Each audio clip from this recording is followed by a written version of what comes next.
Welcome or welcome back to Crocheting 101. This video is the final part of a 3-part series where we will go over the basics of crocheting. In this video, you will learn how to make a magic circle. Now, I know that a magic circle is regarded as a difficult skill in crocheting, but that's why I've dedicated a whole video to this skill. So don't worry, once you learn the skill, you will be able to make a lot of stuff, like plushies or flowers. Alright, so here are the materials you'll need. Medium weight yarn. You can find this yarn by looking at the label itself, where it should say medium. I also highly recommend using a lighter colored yarn in this video most out of any of the other tutorials I made, because it is difficult to see the stitches on a magic circle.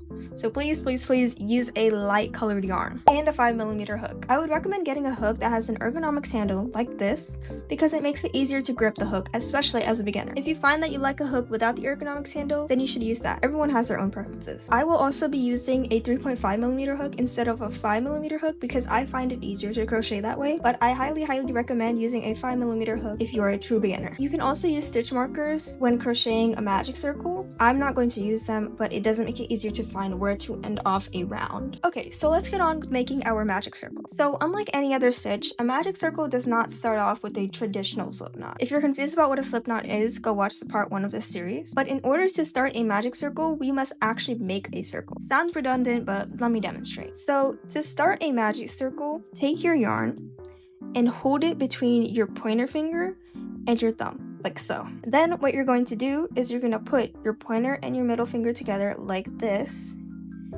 wrap it around diagonally, so make sure it's slanted, wrap it around again under your finger, and make an X shape.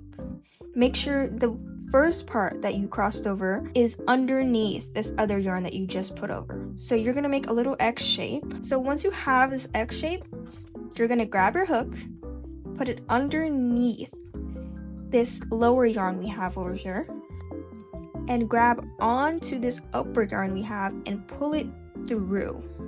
Now don't pull it all the way through, and twist.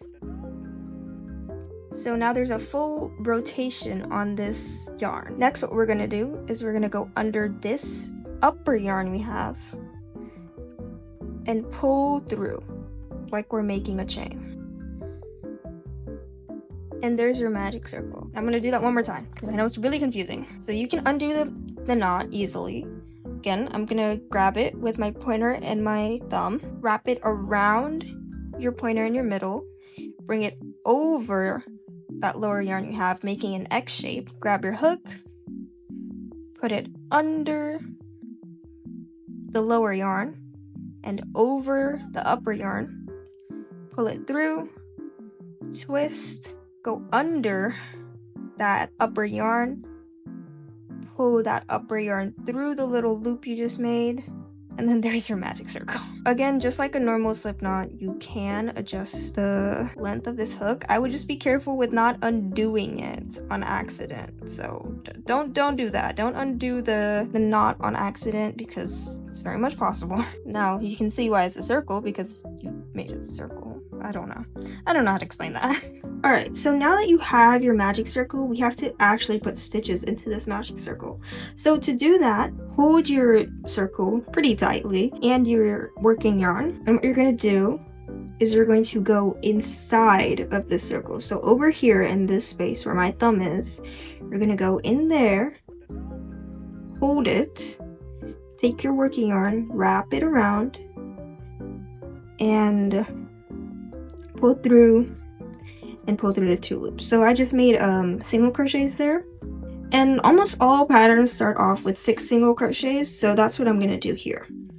So I'm going to do 5 more. So again, go inside of the circle, yarn over, pull through, yarn over again, and pull through the 2 loops. And I'm just going to keep doing that until I have 6. Alright, so now that you have your 6 single crochets, you're going to see these little V shapes that are on top of every stitch that you make. So you should have a total of 6 V's. So 1, 2, 3, 4, 5, and 6. Now if you're using stitch markers, I would have recommended putting that stitch marker into the first single crochet you make. Because now, in order to close this circle up and continue crocheting, we have to make a slip stitch. Now, what is a slip stitch? Essentially, the slip stitch stitch is just going to help us close up this gap over here. So all I'm gonna do is I'm gonna put my hook through this little V over here, like so, and I'm going to take my working yarn, bring it under my project. So I have a loop here and then it's under my first single crochet. I'm gonna wrap my yarn over my hook and pull through everything that's on my hook. So there you have it.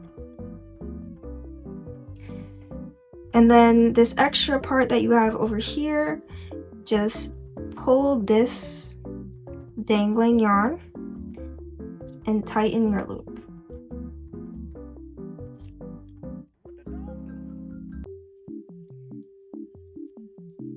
And I'm just pulling it until all of my yarn down here, so you see this little loop down here is completely gone. And there's the base of your magic circle. Now I know it looks a little silly right now because it just looks like a dot, but as you keep crocheting over it, it's gonna look like an actual circle. Now another thing to understand is the size of your circle does depend on the hook and the yarn you use. So if my yarn was thicker, it would look bigger, but obviously my yarn is not thicker.